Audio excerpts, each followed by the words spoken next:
Ramzan special আজকে আমি আপনাদের সাথে শেয়ার করব ভেজিটেবল স্প্রিং রোল রেসিপি। কোনো রকমের বেলাবেলি ঝামেলা ছাড়াই লিকুইড ডো দিয়ে তৈরি করব স্প্রিং রোল। আশা করছি আজকের রেসিপিটা অনেক কাজে দেবে। প্রথমে সবজির পুরটা রান্না করে নিচ্ছি। এজন্য প্যানে দিয়ে দিয়েছি পরিমাণ মতো তেল। হাফ কাপ দিয়ে দিচ্ছি পেঁয়াজ কুচি। এরপর দিয়ে দিচ্ছি হাফ চা চামচ রসুন কুচি করে। পেঁয়াজটা এখন তেলের সাথে একটু নরম করে ভেজে নিচ্ছি। এখন এখানে দিয়ে দিচ্ছি কুচি করে রাখা বাঁধাকপি, কুচি করে রাখা গাজর আর কুচি করে রাখা ক্যাপসিকাম। কাঁচামরিচ কুচি দিয়ে দিচ্ছি 1 টেবিল চামচ। স্বাদ মতো লবণ দিয়ে দিচ্ছি। আর দিয়ে দেব 1/4 টিস্পুন কালো গোলমরিচের গুঁড়া। এখানে এক্সট্রা পানি না দিয়ে ঢাকনা দিয়ে ঢেকে সিদ্ধ করে নিতে হবে। এ সময় চুলার আঁচটা কমিয়ে রাখবেন। সবজিগুলো যেহেতু মিহি কুচি করা, এজন্য এটা সিদ্ধ হতে খুব একটা সময় লাগবে না। এখন 1 টেবিল চামচের মতো টমেটোর সস দিয়ে দেব। দিয়ে সবগুলো ভালোভাবে মিশিয়ে নেব। আপনারা এখানে আপনাদের ইচ্ছা মতো সবজি ব্যবহার করতে পারেন। আমার সবজির পুরটা কিন্তু এখন হয়ে গেছে। এখন এটাকে একটা বলে নামিয়ে নেব। এবার তৈরি করব স্প্রিং রোলের শীটটা। একটা মিক্সিং বলে নিয়ে নিয়েছি 1 কাপ ময়দা।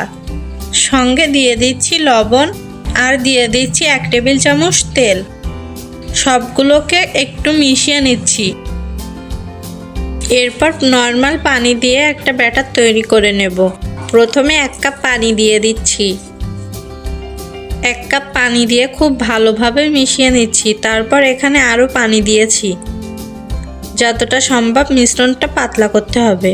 চুলায় একটা প্যান বসিয়ে দিয়েছি আর চুলার হিটটাকে রাখবো একদমই লোতে। এরপর আমি কিছুটা করে ব্যাটার এই প্যানের মধ্যে দিয়ে দেব। তারপর হাত দিয়ে ঘুরিয়ে গোল করে দেব। ব্যাটার দেওয়ার আগে একটা টিস্যু পেপারে সামান্য তেল দিয়ে মুছে নিতে হবে। কিছুক্ষণ অপেক্ষা করলে দেখা যাবে যে ব্যাটারটা এক সাইড থেকে ভালোভাবে উঠে এসেছে। দেখতেই পাচ্ছেন শীটগুলো কতটা পাতলা হয়েছে। সবগুলো শীট আমি একইভাবে তৈরি করে নিয়েছি। এবার স্প্রিং রোল তৈরি করার আগে একটা গ্লু তৈরি করে নিতে হবে। প্রথমে একটা বাটিতে নিয়ে নিয়েছি 2 টেবিল চামচ ময়দা। সঙ্গে দিয়ে দিয়েছি পানি 1/4 কাপ। এবার এগুলোকে মিশিয়ে নিচ্ছি। খুবই আঠালো করে গ্লুটা তৈরি করতে হবে। এবার আমি রোলটা তৈরি করব। এখানে আমি একটা শীট নিয়ে নিয়েছি। এরপর এখানে আগে থেকে তৈরি করে রাখা পুরটা দিয়ে সাইড থেকে এভাবে করে মুড়িয়ে নিচ্ছি। আর সাইডে ময়দার যে গ্লুটা ছিল ওইটা লাগিয়ে দিয়েছি। এই ভাঁজটা আপনাদেরকে একটু দেখে বুঝে নিতে হবে। এটা আসলে বলে বোঝানো যাবে না। ঠিক এই অবস্থায় স্প্রিং রোলগুলোকে ফ্রোজেন করে রাখতে পারবেন এয়ারটাইট বক্সে করে। আমি এখন এগুলোকে ভেজে নেব। মিডিয়াম আঁচে সবগুলো স্প্রিং রোল ক্রিস্পি করে ভেজে নেব। দারুণ একটা কালার এসেছে। এগুলো এখন উঠিয়ে নেব।